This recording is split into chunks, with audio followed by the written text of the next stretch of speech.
கண்ணு முன்னாடி நம்ம லவ் பண்ண பொண்ணு வந்து இன்னொருத்தரோட பொறுத்துலாம் பார்க்கும்போது எப்படி ப்ரோ இருக்கும்? நான் ஒரு நாளும் நான் வந்து அவங்கள இன்னொருத்தரோட பார்க்கும்போது நான் 6 இயர்ஸ் லவ் பண்ணேன். அப்போது எனக்கு எவ்வளோ பெயினாக இருக்கும். டெய்லி ஒரு நாளும் அந்த பெயின் அனுபவிச்சுட்டு இருக்கேன். நான் லவ் பண்ணிட்டே இருக்கும்போது என்கிட்ட சொல்லியிருக்கலாம், எனக்கு வந்து உன்னை பிடிக்கல அப்படி இப்படின்னு சொல்லியிருக்கலாம். பட் பிடிக்கிற மாதிரி இருந்துட்டு நம்மளை லவ் பண்ணிட்டேன், நம்ம சீட் பண்ணியிருக்காங்கன்னு சொல்லிட்டு கண்ணு முன்னாடி இன்னொருத்தவங்க பொறுத்துனா அது எவ்வளோ பெரிய வழி ப்ரோ. நம்ம என்னென்னமோ ஒரு பேலஸே கட்டி வச்சுட்டு இருப்போம் நம்ம ட்ரீம் வேர்ல்டில். கல்யாணம் பண்ணிட்டு சந்தோஷமாக வாழணும், கஃபே ஓப்பன் பண்ணணும், ரெஸ்டாரண்ட் ஓப்பன் பண்ணணும், வீடு கட்டணும், கார் வாங்கணும். என் பேர் தனுஷ், ஓகேங்களா? தனுன்னு சொல்லுவாங்க. தனு இந்த மாதிரி நம்ம கார் வாங்கணும், தனு இந்த மாதிரி வீடு கட்டணும், தனுன்னு உயிரே விடுவாங்க. பட் சடனாக என்ன ஆச்சுன்னு தெரியல அப்படின்றதுக்குள்ளே மாட்டாங்க ப்ரோ. 6 இயர்ஸ் லவ் பண்ணிட்டு அப்படின்றதுக்குள்ளே மாறி இன்னொருத்தோட பைக்கில் என் கண்ணு முன்னாடி போகிறாங்க ப்ரோ. எனக்கு வந்து மைசூரில் எனக்கு ஒர்க் கிடச்சிச்சு. அந்த ஒர்க் கிடைக்கும் போது கூட மோட்டிவேஷன் பண்ணி என்னை இன்டர்வியூ அட்டன் பண்ண வச்சாங்க. அட்டன் பண்ணிட்டு வேலை கிடைச்சிச்சு. அவ்வளோ சந்தோஷம். நான் ஃபஸ்ட்டு எங்கள் அம்மா கிட்ட சொன்னோம் இல்லையா, அவங்க கிட்ட சொன்னேன். ஏன்னா அவங்க தான் என்னை மோட்டிவேட் பண்ணி நீ வந்து உனக்கு திறமை இருக்குது, நீ பண்ணு, ஏன்னா ரொம்ப மோட்டிவேட் பண்ணி எல்லாம் பண்ணாங்க. வேலை கிடைச்சின்னு சொன்னேன். ரொம்ப ஆனந்த கண்ணீரில் விட்டு அழுதாங்க. அது ரொம்ப நாள் நினைக்கல. மார்ச் மாதம் நான் இன்டர்வியூ அட்டன் பண்ணுறேன். ஏப்ரல் மாதம் அவங்க என்னை விட்டு போகிறாங்க. நான் விட்டுட்டு போனதா கூட எனக்கு பெயின் இருந்திருக்காது. பட் விட்டுட்டு இன்னொருத்தவங்க கூட போகிறாங்க. கண்ணு முன்னாடியே நான் உட்காந்து பார்க்குறேன். இந்த பெயின் வந்து என்னால் ஏற்றுக்கவே முடியல. ஒரு லவ் டு மேரேஜ் போகும்போது பையன் வந்து பார்த்தோன்னா ஒழுங்காக வேலைக்கு போய் சம்பாதிக்கலன்னு ஒரு ரீசனை வச்சு தான் நிறைய பெண்கள் வந்து பார்த்தோன்னா பிரேக்கப் பண்ணுவாங்க. நீங்கள் போய் வேலைக்கு போய் நல்லா சம்பாதிக்கிற அளவுக்கு பயங்கர சப்போர்ட்டாக மோட்டிவேட்டாக இருந்திருக்காங்க. நீங்களும் போய் அதுக்கேற்ற மாதிரி பண்ணிட்டீங்க. இப்போ நல்லாவும் சம்பாதிக்கிறீங்க.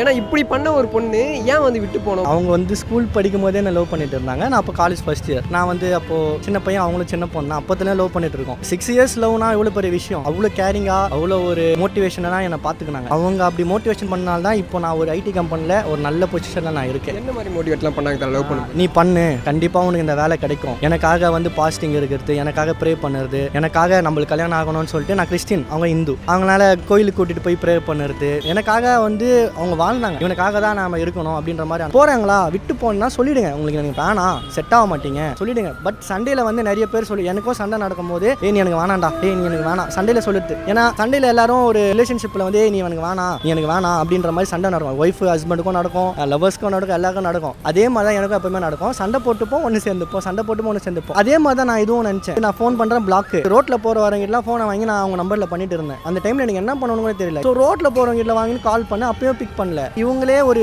5 மந்த்ஸ்க்கு முன்னாடி வேற மாதிரி இருந்தாங்க. நான் இல்லைன்னு வச்சுங்களேன், ஒரு சொட்டு கூட இருக்கவே மாட்டாங்க. நான் ஒரு வார்த்தை பேசல, சாப்பிடலாம் கூட, நான் இப்போ சாப்பிடலன்னு சொன்ன சண்டை போட்டு எங்கள் வீட்டு வாசலில் Zomato Swiggy வந்து நிற்கும். அந்த மாதிரி இருந்தாங்க. இன்னைக்கு இந்த மாதிரி ஆயிட்டாங்க. எனக்கு ஒன்றுமே புரியல. ஒரு ரூமில் லைட்லாம் ஆஃப் பண்ணிட்டு நம்மளை உள்ளே விட்டா எப்படி இருக்கும், எதுவுமே தெரியாது. அந்த மாதிரி தான் நான் இப்போ நின்றுட்டு இருக்கேன். Total block. எங்கள் ஃபேமிலிக்கு தெரியும், எங்கள் ஃபேமிலி ஃபங்க்ஷன் அட்டன் பண்ணியிருக்காங்க, அவங்க ஃபேமிலிக்கும் தெரியும். பட் என்ன செட் ஆகலன்னு தெரியல. நான் கொஞ்சம் ஸ்டேட்டஸ் விஷயத்தில் கொஞ்சம் கம்மி தான். நான் லாஸ்ட்டாக உங்கள் எக்ஸ் வந்து என்ன சொன்னாங்க? ஃபோன் பண்ணிட்டு அழுதாங்க. என்னை விட்டு போயிடுதானு, என்னை விட்டு போயிடு, வேணாம் வேணாம் வேணாம், விட்டு போயிடுதானுன்றாங்க. அவங்க அழும்போது நான் அழுவாமல் இருக்க முடியாது. நான் அழுவுறேன். ஏமா இப்படி சொல்கிற, அப்பெல்லாம் எப்படிமா விட முடியும்? வீட்டுக்கு தெரிஞ்சிச்சு எல்லாமே. அது வரையும் வீட்டில் தெரியாமல் செலவு பண்ணுது எல்லாமே தெரியும். அழுதாங்க, அழுது பேசுகிறாங்க. இந்த மாதிரி என்னை நீ விட்டுரு, வேண்டாம், செட் ஆகாது, எனக்கு வேணாம் தானு. 6 இயர்ஸ் செட் ஆகாது, ஏன் விட்டுரு? அது எதுவுமே சொல்ல, என்னை பேச விடல. நான் பேசிட்டு கேளு, என்னை பேச விடல. நான் வந்து அவங்க அழுவும் போது எனக்கு ஃபீலாக இருக்கும், நானும் அழுவுறேன். பேச விடலை. அவங்க பேசிட்டு என்ன பண்ணிட்டாங்க, எங்கள் அப்பா வராரு சொல்லி கட் பண்ணிட்டாங்க. திருப்பி நான் கால் பண்ண ரெஸ்பான்ஸ் இல்லை. மறுநாள் கால் பண்ணுறேன், வேற மாதிரி பேசுகிறாங்க. நீலாம் செட் ஆக மாட்டேடா எனக்கு, போடான்ட்டு. நைட் அழுதவங்க மறுநாள் வேற மாதிரி பேசினாங்க. எனக்கு ஒன்றுமே புரியல. என் கண்ணு முன்னாடி இன்னொருத்தவங்க கூட பைக்கில் எதிர்க்க வராங்க. நான் கரெக்டாக ஆஃபீஸ் கிளம்பி போயிட்டு இருக்கும்போது அந்த ரிலேஷன்ஷிப் பற்றி உங்ககிட்ட சொல்லலை, வீட்டில் தெரிஞ்சிச்சு. பட் அவங்களே சொல்லிக்கல. எனக்கு வந்து ஏரியாவில் நம்ம ஃப்ரெண்ட்ஸ்லாம் இருக்காங்க, சொல்லிட்டாங்க. என்னதான் ஒருத்தன் உண்மையாக லவ் பண்ணாலுமே அவனுக்கு என்ன கிடைக்கும் கடைசியா? பல்பு. கெட்ட பேர். கெட்ட பேர் தான் எனக்கு கிடைச்சது. பரவாயில்ல, கெட்ட பேரோட நான் கடைசி வரைக்கும் இருக்கேன். பட் ஒரு பசங்களால் உண்மையாக லவ் பண்ணிட்டா மூவ் ஆன ரொம்ப கஷ்டம். கொஞ்சம் இயர்ஸ் கணக்கில் எடுக்கும். மெமரிஸ் எல்லா இடத்துலையும் அடிக்கும். மெமரிஸ்ன்றது உங்கள் மொபைலில் தான் இருக்குது. இந்த ஃபோட்டோஸ் வீடியோஸ் ஃபார்மெட் அடிக்க முடியுமா உங்களால்? நானும் பண்ணணும் தான் நினச்சின்னு இருந்தேன். பண்ணும்போது அந்த ஃபோட்டோ பார்த்துன்னு வச்சுக்கேன், அப்படியே ஒரு மாதிரி அந்த ஃபீல்டில் போயிடுது. மூவ் ஆன் ஆகிறது ஈஸியான வழிகள். ஃபஸ்ட்டு மொபைல் எடுத்துக்கணும், அவங்க கூட சுற்றின ஃபோட்டோஸ் அண்ட் வீடியோஸ் டெலிட் பண்ணிக்கணும், மொத்தத்தையும் போடுவோம். அவ்வளோதான். எனக்கு எங்கள் அம்மா இருக்காங்க, என் தம்பி என்ன நம்பி இருக்கான். இல்லை பண்ணிடுறேன்.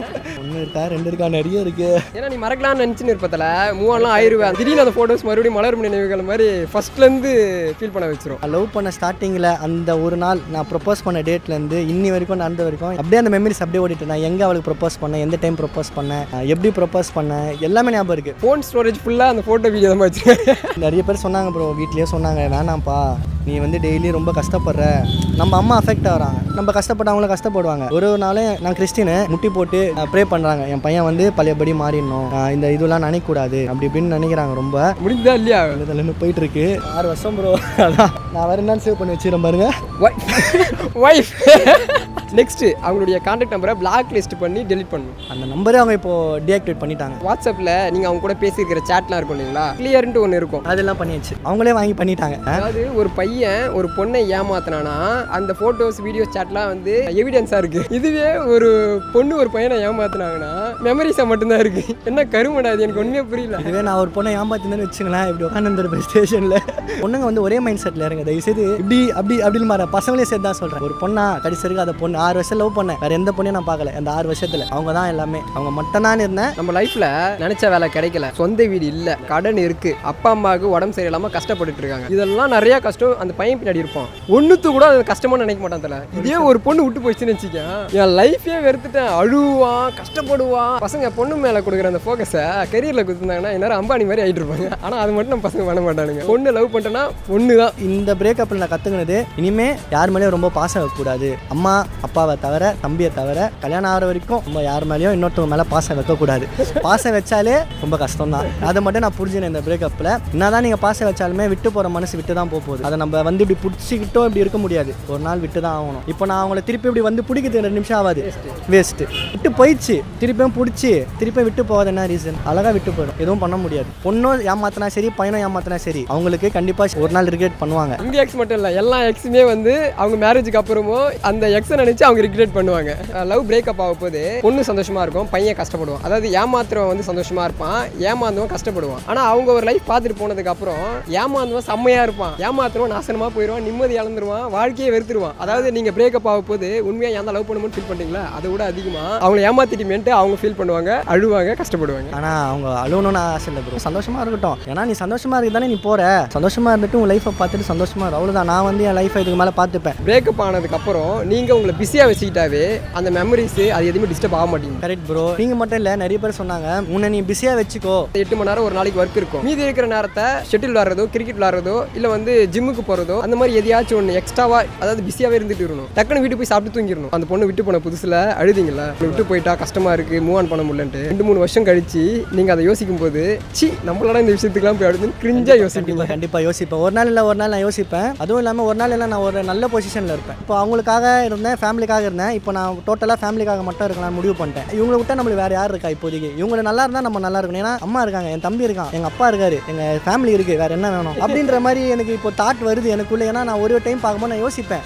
நம்மளை விட்டு போனவங்களே நம்மளை சந்தோஷமாக இன்னொருத்தர் கூட பைக்கில் போகிறாங்க, உண்மையாக இருந்தவன் நான் ஏன்டா அழுவணுன்ற மாதிரி என் ஃப்ரெண்டு என்னை உட்கார வச்சு ஒரு நாள் சொன்னான். என்னை இப்போ ஹீல் பண்ணது எல்லாமே என் ஃப்ரெண்ட்ஸ் தான். எல்லாம் கஷ்டப்பட்டேனா, மச்சான் வா பீச்சுக்கு போகலாம். இன்னைக்கு காலையில் கூட என்னை கூட்டு போனானுங்க, N4 பீச்சுக்கு கூட்டு போயிட்டு என்னை சிரிக்க வச்சுருந்தானுங்க. ஜாலியாக உட்காந்து சிரிச்சிங்கன்னு கலாச்சிங்கன்னு பேசிங்கன்னு. அந்த டைமில் மட்டும் எனக்கு புதுசாக ஒரு உலகத்துக்கு போன மாதிரி இருக்கும், சந்தோஷமாக இருக்கும். அந்த டைமில் எதுவுமே வராது, சிரிப்பு மட்டும் தான் வரும், ஒரு ஃபன் ஜாலியாக இருக்கும். அந்த பொண்ணே ஜாலியாக சுற்றுதுடா, நீ என்னடா ஜாலியாக சுற்றாமல் உட்காந்து அழுதுனுக்கிற, அவள் தான்டா அது ஜாலியாக தான் சுற்றிட்டு இருக்காங்க. அவங்களுக்கு இப்போ வந்து உன் மேலே ஒரு சொட்டு கூட கவலை, நீ அழுதாலும் சரி, தூங்காமல் இருந்தாலும் சரி, நீ வந்து இந்த அத்துக்குன்னு பண்ணுறாங்க, அந்த மாதிரி இருந்தாலும் அது சாப்பிட்டோம் அவனுங்களா அப்படின்ற மாதிரி தான் யோசிச்சு. அதாவது பிரேக்கப் பெயினோட மெடிசன் வந்து ஃப்ரெண்ட்ஸு. நீங்கள் சொல்கிற மாதிரி ஒர்க்கை பிஸியாக வச்சுக்கணும், லவ்க்கு ஸ்பெண்ட் பண்ண டைமை ஃபேமிலிக்கு ஸ்பெண்ட் பண்ணணும். ஏன்னா நான் வந்து லவ்க்கு ஸ்பெண்ட் பண்ண டைமை ஃபேமிலிக்கு ஸ்பெண்ட் பண்ணல. எங்கள் அம்மா நேற்று கூட கேட்டாங்க பீச்சுக்கு போகலாம், எனக்கு அம்மா வரேன்டா, என்னடா நான் வரேன். எங்கள் அம்மா சொல்கிறாங்க, எங்கள் அம்மா என்ன மோட்டிவேட் பண்ணுறாங்க, நான் அம்மா வரேன், அவளை தூக்கி போடு, எல்லாம் தேவையில்லை, நான் அம்மா இருக்கேன், நான் இருக்கிறேன், என்னன்னா இல்லாமல் போயிட போகிறேன், நம்ம போகலாம், ஜாலியாக சுற்றலாம், ஜாலியாக சாப்பிட்டு வரலாம். ஏன் அவன் தான் சாப்பிடுவியா?